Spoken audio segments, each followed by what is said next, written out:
Good morning everyone, कैसे हैं आप सभी? I hope all are very good. Today is 21 November और डे है संडे। तो नाइन्थ क्लास का जो वो कल मैथ्स का पेपर था, तो चलिए उसको डिस्कस करते हैं। कैसे कैसे क्वेश्चन जो पूछे गए थे, 20 जो उसमें एमसीक्यूज थे। सभी क्वेश्चन को डिस्कस करेंगे, देखेंगे कि कौन कौन से क्वेश्चन जो वो किस किस टाइप के क्वेश्चन थे। ज़्यादा टफ पेपर तो नहीं था। मैंने एक वीडियो भी बनाई थी जो आपने देखी होगी, जैसे 50 मिनट की वो वीडियो थी। उसमें दो तीन चैप्टर लास्ट वाले तो कवर नहीं किए थे, लेकिन पहले वाले जो सभी जो वो कवर किए थे। देखेंगे कि उसमें से जो डायरेक्ट क्वेश्चन कितने पूछे गए थे। तो चलिए सबसे पहले जो भी एमसीक्यूज थे उनको डिस्कस करते हैं। तो फर्स्ट पार्ट में जो वो all question carrying 1 marks each, तो 20 क्वेश्चन जितने भी है वो जो 1 मार्क्स के होंगे। पहले 10 क्वेश्चन पूछे जाते हैं, लेकिन अब जो 20 है तो इजी हो गया, अब और ज़्यादा इजी हो गया। ठीक है, तो फर्स्ट देखिए, बहुपद 5x³ plus 4x² plus 7x की घात क्या है। तो the degree of polynomial, polynomial का मतलब होता है जैसे जिसमें एक ही साइड हो, जैसे LHS या राइट हैंड। देखिए जो समीकरण होते हैं, जो इक्वेशन होती है, जिसमें जैसे 2x = 0 ऐसे, तो ये समीकरण हुई, ये इक्वेशन हुई। लेकिन इसमें जो वो पॉलिनोमियल में, बहुपद में क्या होता है, उसमें एक ही साइड होती है सिर्फ, इसमें इक्वल टू नहीं होता है, ऐसे याद रख लो। तो ये पॉलिनोमियल है, पॉलिनोमियल है तो इसके जो वो जीरोस निकलते हैं।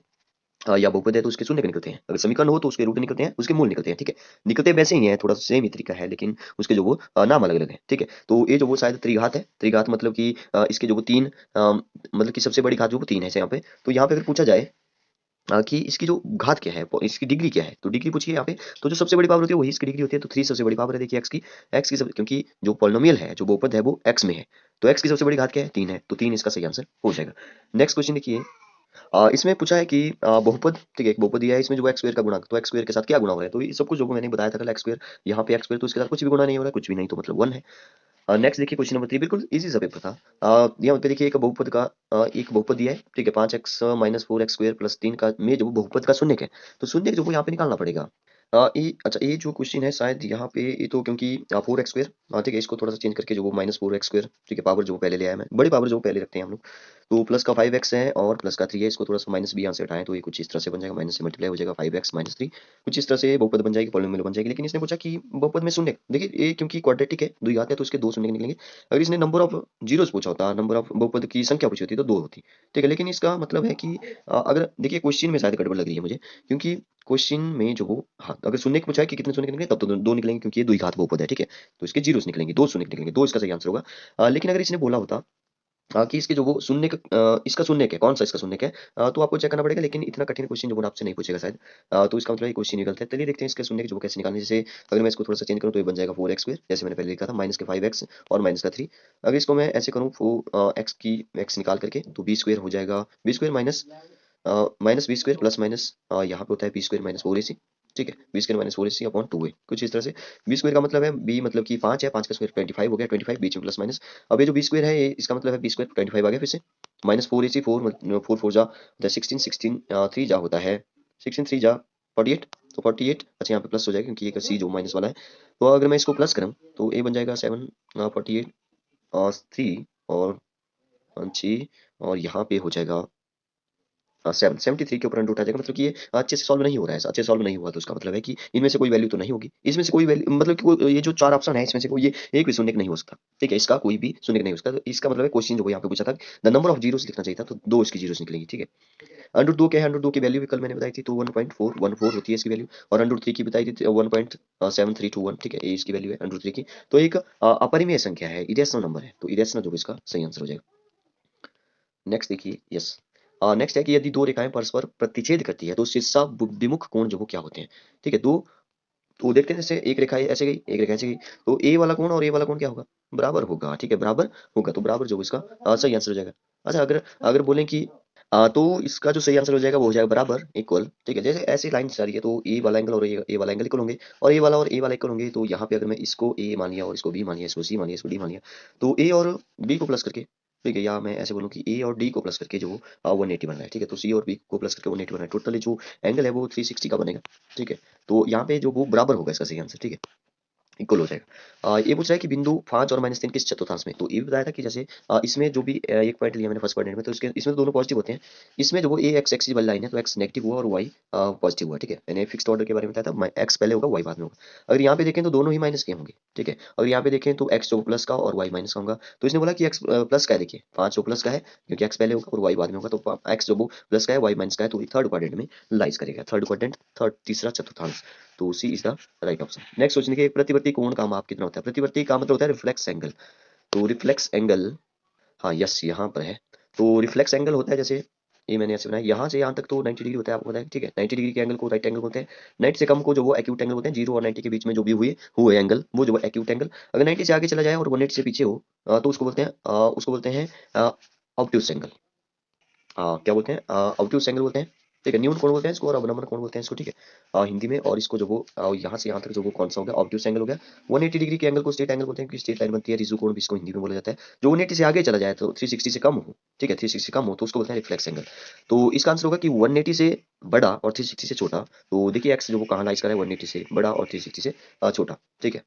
तो इसका जो सही आंसर है वो हो जाएगा D. D is the right option. Question number 8 देखिए, किसी चतुर्भुज के कोणों का, उसको कोई भी चतुर्भुज बना दूं मैं किसी भी टाइप का, तो उसमें जो भी कोण होते हैं, जैसे रेक्टेंगल बनाया तो उसमें तो 90 90 के होंगे सभी कोण।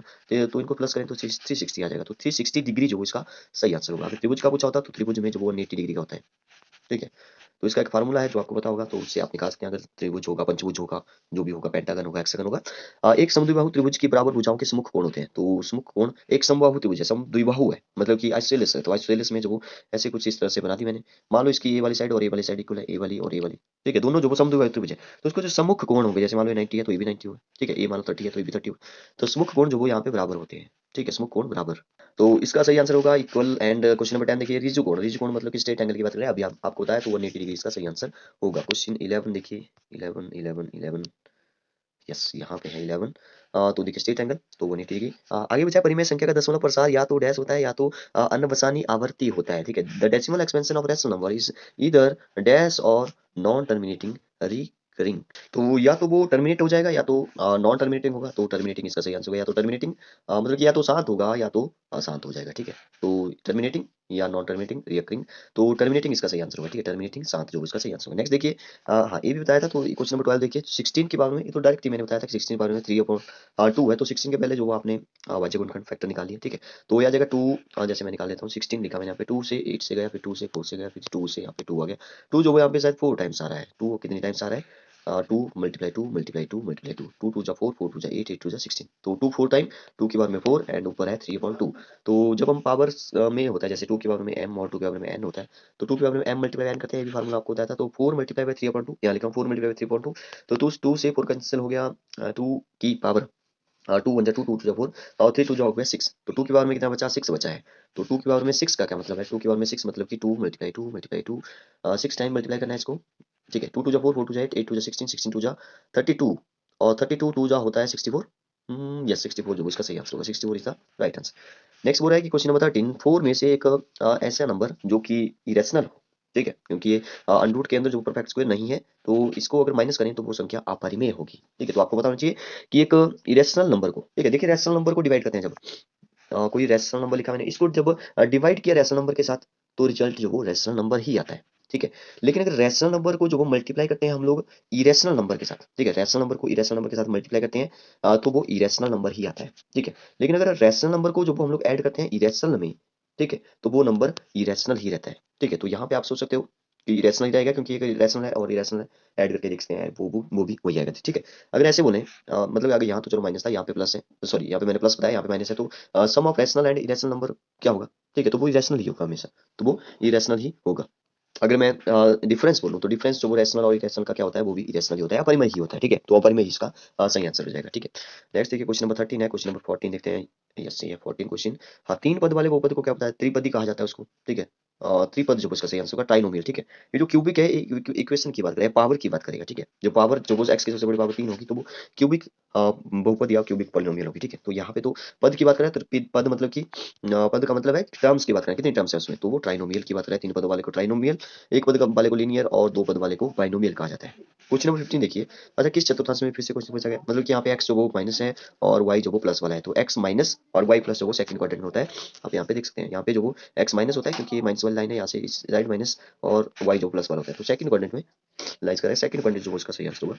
क्वेश्चन नंबर 16 देखिए, वाई निर्देशांक को यह भी कहा जाता है। तो वाई निर्देशांक को जो वो ऑर्डिनेट कहा जाता है, और एक्स, अच्छा एक्स और वाई होते हैं, ठीक है, एक्स और वाई होते हैं, तो इसको जो भुज कहा जाता है, उसको जो कोटि कहा जाता है, ठीक है। तो ऐसे आप याद रखते हैं। तो भुज, इसका वाई का पूछ रहा है तो यहाँ पे कोटि होगा, अगर एक्स का पूछेगा तो उसका भुज होगा, ठीक है। नेक्स्ट देखिए, इंग्लिश में आप इसको देख सकते हैं। क्वेश्चन नंबर 16 17 देखते हैं। 17 है यहाँ पर, कहाँ चला गया 17, एक मिनट रुक जाइए। यस हाँ यहाँ पे मिल रहा है। तो यस यहाँ पे एक्स का भी पूछ लिया इसने, तो बिल्कुल इजी है। एक्स का जो वो क्या होगा भुज होगा, एफसी सा जो उसका सही आंसर होगा। दो पदों वाले बहुपद को क्या कहा जाता है, तो फिर से वही आ गया, ठीक है। तो उसको द्विपद कहा जाता है और क्या कहा जाता है, बाइनोमियल होगा इसका सही आंसर। क्वेश्चन नंबर 19 देखिए, क्षैतिज रेखा, क्षैतिज का मतलब है हॉरिजेंटल लाइन, तो ये भी बताया था हॉरिजेंटल लाइन जो वो ऐसे होती है और वर्टिकल ऐसे होती है। तो हॉरिजेंटल लाइन को जो हम लोग क्या कहते हैं, एक्स एक्सिस बोलते हैं, और जो वर्टिकली होती है वो वाई एक्सिस होती है, ठीक है। तो 19 और क्वेश्चन नंबर है 20 देखते हैं कहाँ जैसे चला गया। यस यहाँ पे 20, ये काफी बड़ा क्वेश्चन था, बिल्कुल इजी सा क्वेश्चन था। इसने बोला कि आकृति में ए बी जो वो पैरेलल है सी डी के, तो ए बी और सी डी जो वो पैरेलल है, ठीक है। तो वाई का मान ज्ञात करना है। तो अब देखिए यहाँ पे 50 दिया है, तो 50 और इसका मतलब ए वाला जो एंगल है, ठीक है, अगर हम ऐसे देखें तो ए वाला एंगल और ए वाला एंगल इक्वल होता है इसमें, ठीक है। तो ए वाला एंगल निकालना पड़ेगा एक्स, तो अगर हम ऐसी पूरी लाइन में देखें तो ए 50 दिया है, तो ये पूरा एंगल जो 180 का है, तो 180 में से 50 माइनस किया तो आ जाएगा 130, 130 आ जाएगा, यस। तो 130 जो वो ए एक्स की वैल्यू होगी 130, तो एक्स और वाई इक्वल होंगे क्योंकि ये लाइन में ऐसे जो वो ए वाले अपोजिट एंगल जो इक्वल होते हैं, तो 130 ही ए भी होगा, तो 130 इज द राइट आंसर। तो यहाँ पे 20 क्वेश्चन तक तो ऐसा समझ लो कि सभी क्वेश्चन जो मैंने बताए थे, ठीक है। नेक्स्ट देखिए, नेक्स्ट यहाँ पे सॉल्व करने के लिए बताया, हाँ ये क्वेश्चन वो काफी अच्छा क्वेश्चन पूछा था वैसे। देखिए इसको तो पहले चेंज करना था, सर करना था, तो इसको अनुपात लगा है बीच में, रेशो लगी है बीच में, तो इसको पहले सॉल्व करना था, ठीक है। ए मिक्स फ्रैक्शन में थे, इम्प्रॉपर में चेंज करना था, इसको भी इम्प्रॉपर में चेंज करना, जैसे ए अपॉन बी और फिर आ जाएगा रेशो में सी अपॉन डी, इस टाइप का क्वेश्चन है। इसको मैं ऐसे लिख सकता हूँ, ए अपॉन बी अपॉन में सी अपॉन डी, ऐसे लिख सकता हूँ मैं पहले तो। फिर मैं ए अपॉन बी को जो वो ए डिवाइड हो रहा है इसको मल्टीप्लाई करके जो वो इसका डिनोमिनेटर जो वो न्यूमरेटर बन जाएगा, न्यूमरेटर डिनोमिनेटर बन जाएगा, सी अपॉन डी था, डी अपॉन सी बन जाएगा, ऐसे आप ऊपर ऊपर मल्टीप्लाई करके नीचे नीचे करके इसको सॉल्व कर सकते हैं बाद में।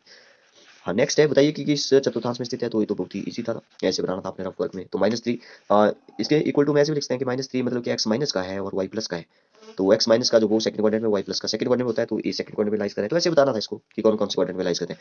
लास्ट में दोनों पॉजिटिव है तो फर्स्ट क्वाड्रेंट में लाइज करेगा। तो मान ज्ञात करना है यहाँ पे, तो x की वैल्यू 0 पुट करके y x की वैल्यू -1 पुट करके जो आप निकाल सकते हैं फिर वैल्यू।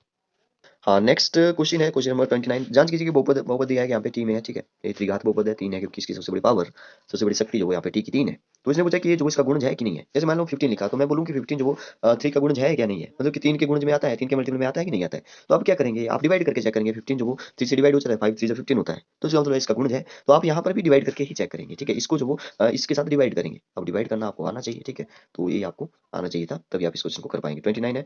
नेक्स्ट है 30 कहाँ चला गया, यस ये है 30। तो यहाँ पे आर एक खींचना था एक्स प्लस वाई, तो एक तो एक लीनियर है इक्वेशन है, तो ऐसे आर एक बन जाएगा। एक्स की वैल्यू 0 पुट करके वाई की वैल्यू 7 निकल जाएगी, और वाई की वैल्यू 0 पुट करके जो वो एक्स की वैल्यू 7 आ जाएगी। तो यहाँ जैसे 7 होगा और यहाँ जैसे वाई एक्सिस पर 7 होगा, ऐसे लाइन बन जाएगी, ऐसे जो वो इसकी लाइन बनेगी, बिल्कुल ईजी था। नेक्स्ट देखिए, ये भी बिल्कुल ईजी सा क्वेश्चन था। तो इन सभी क्वेश्चन को तो आप खुद जो वो इसको कर सकते थे, बहुत ही ईजी सा पेपर था, ठीक है। मैक्सिमम वैसे 2-3 जो भी लास्ट वाले चैप्टर थे उसके मैं वीडियो नहीं बना पाया था, लेकिन एमसीक्यू मैंने जो वो शायद सभी कवर कर ही लिए थे, ठीक है। Okay, thank you and have a nice day.